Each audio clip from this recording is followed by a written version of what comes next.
Welcome to the Global TV, my friends. In this very episode, I'm going to discuss about the Ukraine situation.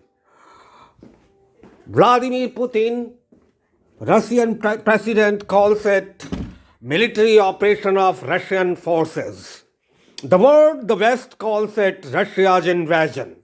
And in between this is India, which has abstained from voting for fourth consecutive times in United Nations General Assembly.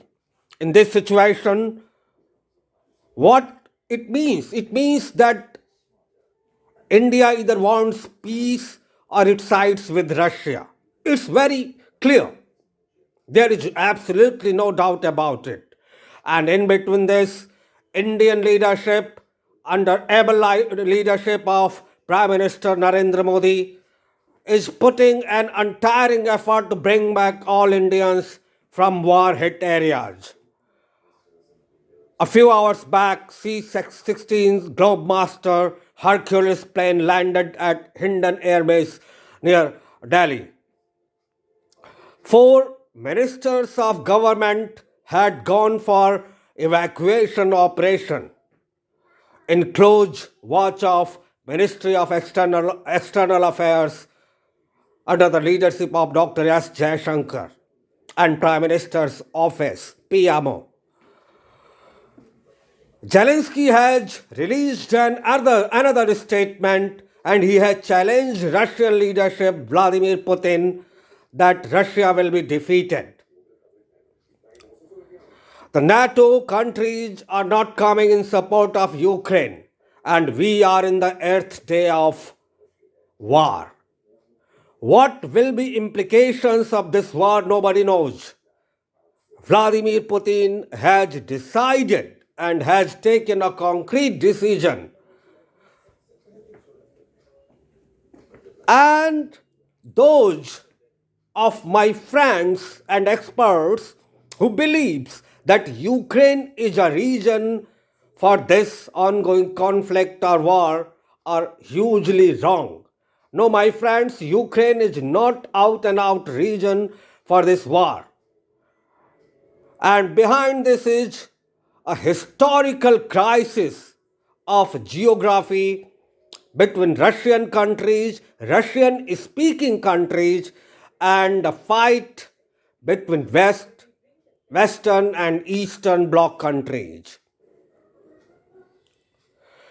Through Ukraine, America wanted to control and enlarge the NATO leadership, NATO membership, and which was disliked by President Putin.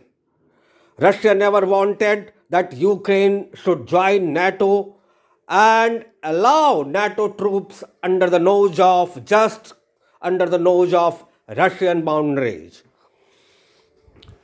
When Russia actually freed Crimea and then LPR and DPR 2008, 2014 and 2022, these three years are the important years in the freedom of some of the parts of Ukraine. Nobody knew that President Putin will decide to cross the geography of Ukraine, borders of Ukraine, and launch an out-and-out offensive against Ukraine.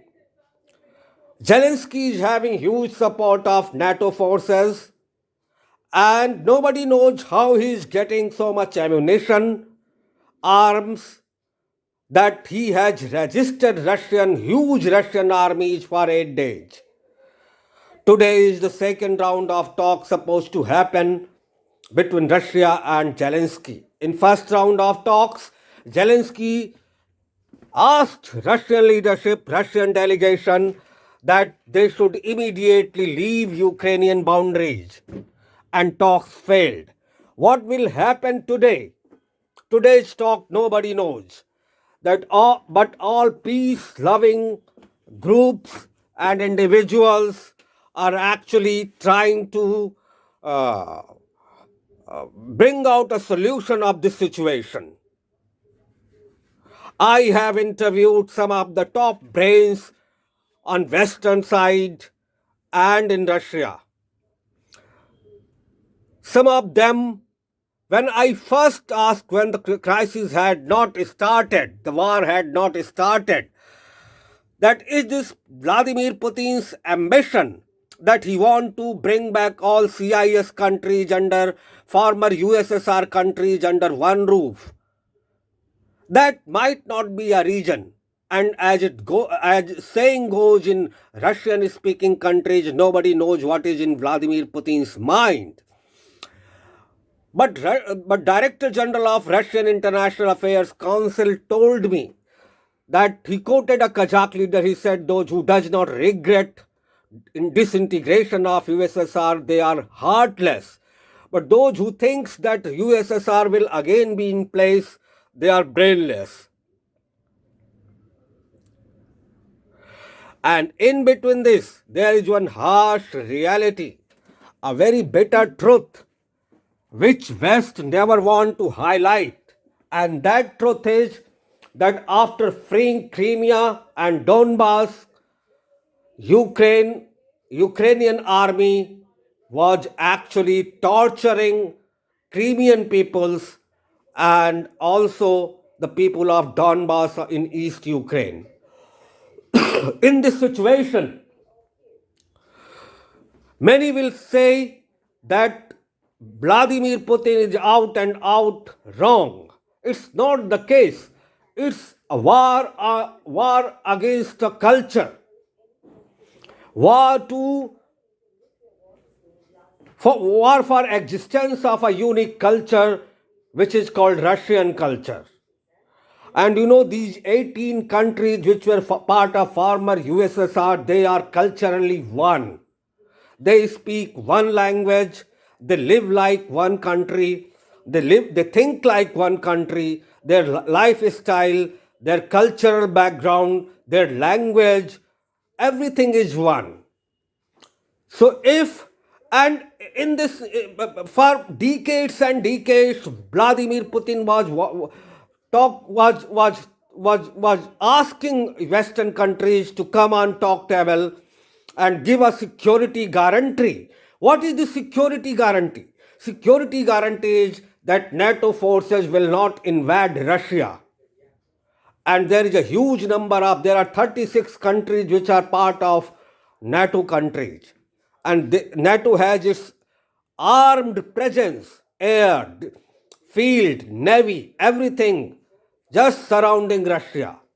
So it's very clear that the worry of Vladimir Putin is right. He wanted a security guarantee which West never gave. And now there is a hue and cry that Vladimir Putin is out and out wrong. No, that's not the case. But taking an extreme step may be a result of decades and decades of brain churning, which is going on in Russian leadership and team of President Vladimir Putin. So, my friends, if Russia now has launched a military offensive and it's intensifying day by day, that the biggest region which I understand or can be discussed as like this. Number one, freedom of Donbass and Crimea, Georgia, and now LPR and DPR. Torture by Ukrainian army to East Ukrainian countries and people of it. And thirdly, West never coming out of on talk table to give the security guarantee to Russia that NATO countries will never launch an offensive against Russia. Fourth, that Ukraine was in position to develop nuclear arsenal, and that was a huge worry for Russia. Fifth, that Ukrainian leadership in 2014 was changed by America and a pro-America Zelensky came in power. Sixth, Russia's worry that Ukraine might join NATO allies.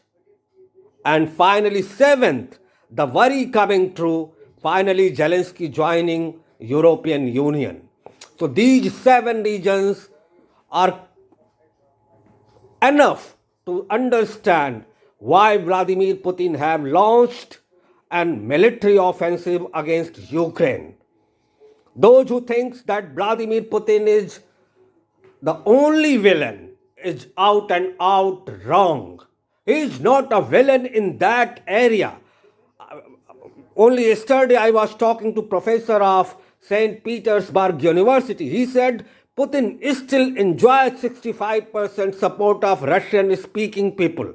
Not only in Russia, but in all countries where Russian language is prominent. So Vladimir Putin has huge public support, but yes, it is also well understood that Russian armies have launched a very traditional warfare against Ukraine, which takes a lot of time. And this traditional warfare is something like we are living in the World War II age, when we are using troops, combat, and very less of air operation. In response to it, Western country may launch a cyber attack against Russia. That means stealing, and they have done it. They have hacked Russian government websites. They have hacked Russian defense website. They have hacked Roscosmos website, which angers Russia. So, my friends, we have to think about it, and it's very difficult to blame only and only Vladimir Putin. That's my understanding. We will come to you and we will discuss more on this. Till then, stay tuned. Keep watching my YouTube channel, The Global TV. Thank you very much.